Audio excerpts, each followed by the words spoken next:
Hi, this is Sarah Beshta with Life Tools Tutoring, and this is Strong Kids Storytime.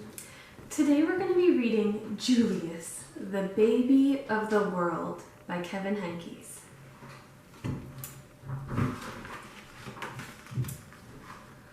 You mean that bump is going to be a baby?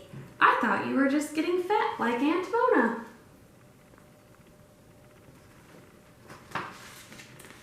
Hooray! We're having a baby. These are for the baby. Lily sounds excited. Before Julius was born, Lily was the best big sister in the world. She gave him things, she told him secrets, and she sang lullabies to him every night.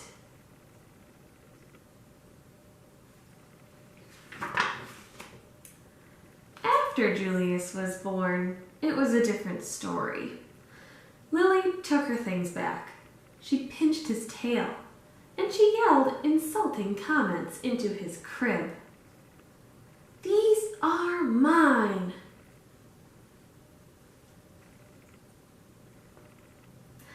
But her parents loved him. They kissed his wet pink nose. They admired his small black eyes, and they stroked his sweet white fur. Lily thought his wet pink nose was slimy. She thought his small black eyes were beady, and she thought his sweet white fur was not so sweet, especially when he needed his diaper changed. "Julius is the baby of the world," chimed Lily's parents. "Disgusting," said Lily.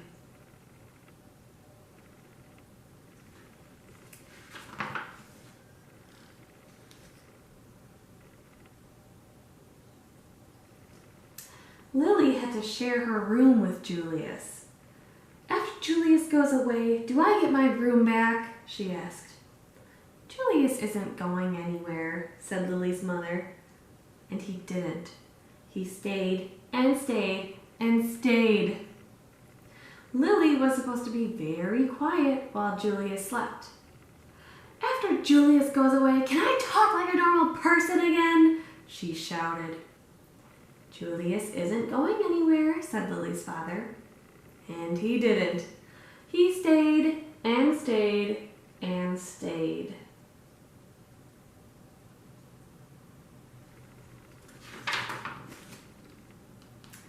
"We love you, Julius. You're beautiful, Julius. We want Julius to grow up to be as extraordinary as you," said Lily's mother. "So we must tell him constantly how beautiful he is and how much we love him." When no one was looking, Lily had her own idea. "I hate you. You're ugly."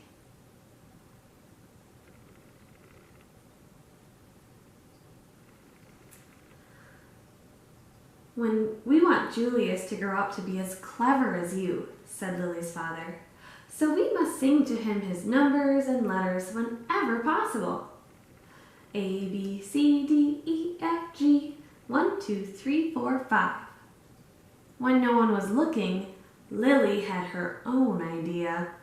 3, 8, 1, 5, 9, 6, A, J, K, Z, B, S, C, H.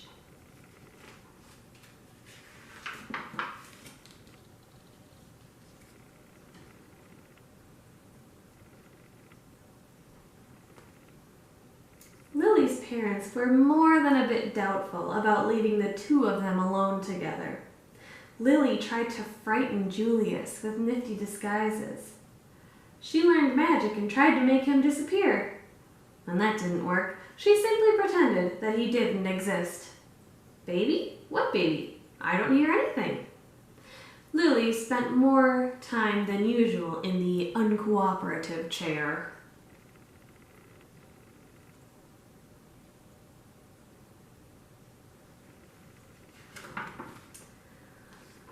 Lily's parents showered her with hugs and kisses and treats of all shapes and sizes. They even let her stay up 15 minutes later every night. It didn't matter. Nothing worked. "I am the queen," said Lily, "and I hate Julius. Seems to me like Lily needs a bit of an attitude adjustment. But her parents loved him. They kissed his wet pink nose. They admired his small black eyes, and they stroked his sweet white fur. Julius is the baby of the world, chimed Lily's parents. Disgusting, said Lily. Lily's parents were amused when Julius blew a bubble. Can you believe it? They exclaimed. But if Lily did the exact same thing, they said, Lily, let's mind our manners, please.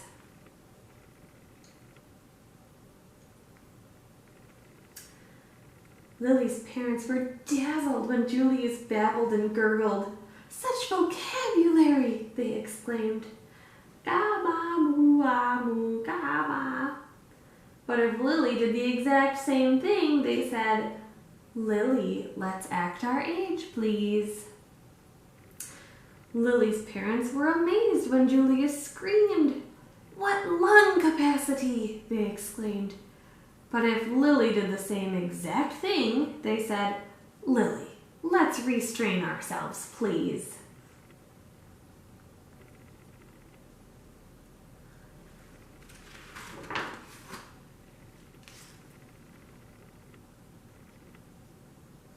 One morning, while Lily was busy playing opera, her mother said, Why don't you put some of that verbal exuberance to good use? Why don't you tell Julius a nice story? He's too little to understand a story, said Lily. He can understand it in his own way, said Lily's mother. Okay, said Lily, smiling.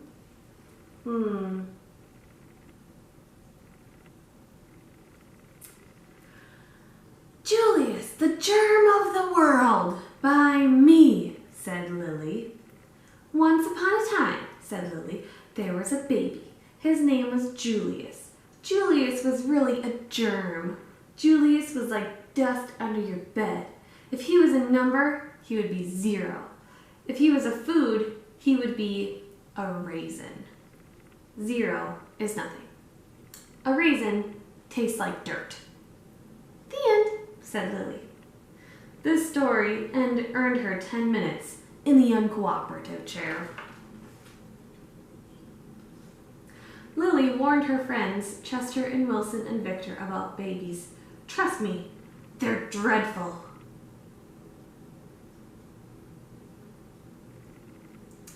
She warned strangers about babies too. You will live to regret that bump under your dress, she said. Lily ran away 7 times in one morning. I'm really leaving this time, she called. Who knows where they'll find me?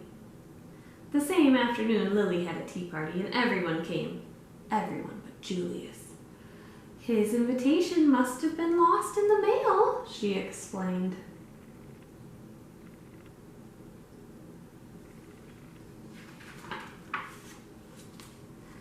Lily had glorious dreams about Julius. That does not look very glorious to me. And ghastly nightmares, too.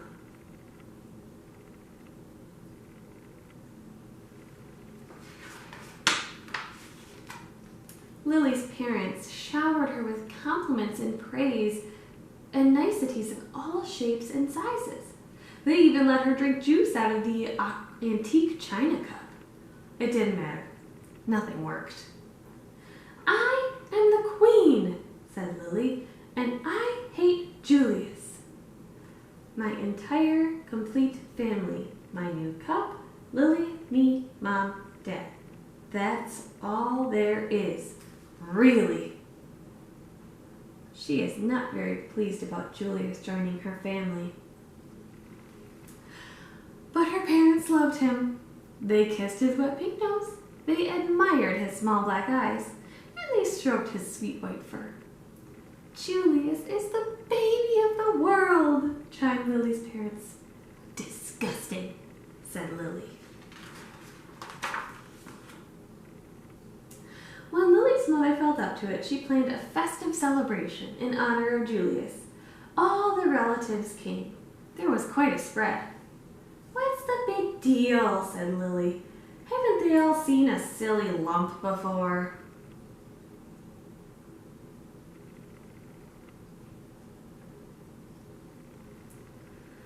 Apparently not.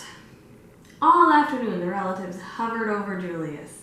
They kissed his wet pink nose, they admired his small black eyes, and they stroked his sweet white fur. "Disgusting," said Cousin Garland. "What?" said Lily.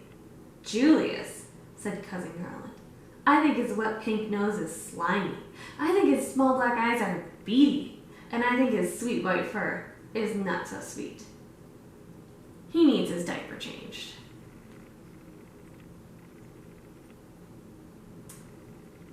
Lily's nose twitched. Her eyes narrowed.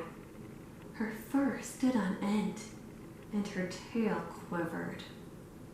"You're talking about my brother," said Lily, "and for your information, his nose is shiny, his eyes are sparkly, and his fur smells like perfume." Cousin Garland was speechless.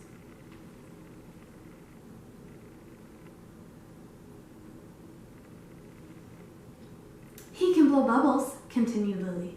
He can babble and gargle, and he can scream better than anyone." Cousin Garland tried to slink out of the room. "Stop," said Lily.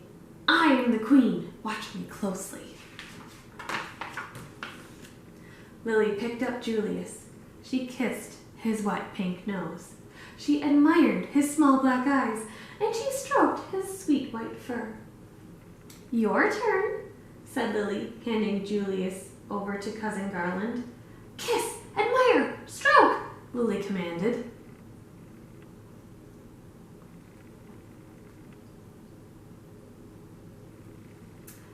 "Now, repeat after me," said Lily. "Julius is the baby of the world." "Julius is the baby of the world," said Cousin Garland. "Louder," said Lily. "Julius is the baby of the world!"